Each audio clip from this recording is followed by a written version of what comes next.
আপনাকে কে বলছে আমি গরু নিতে আসছি? আমি ভুক্তা অধিদপ্তর থেকে আসছি। আপনার গরুর শিং এত ছোট কেন? এটা নিশ্চয় চুরির গরু, এটা নোট করতে হবে। গরুর রং কালা কেন? কালার লাগে আনছেন, আলকাতরা দিচ্ছেন, এটার মধ্যে ভেজাল আছে।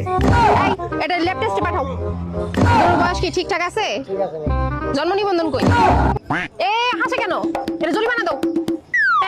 এই গরুর বাপ কে? এতিম গরু, এরা আমার বাসায় নিয়ে যাও। এই গরু তো লেজ ছোট।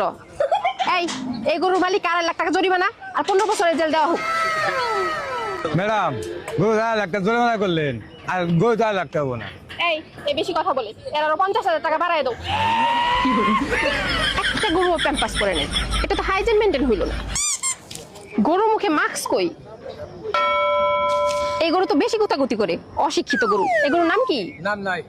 নাম নাই তাহলে হারাই গেলে খুঁজে পাবেন কেমনে? এই গরু কি মেট্রিক পাস করছে? না। না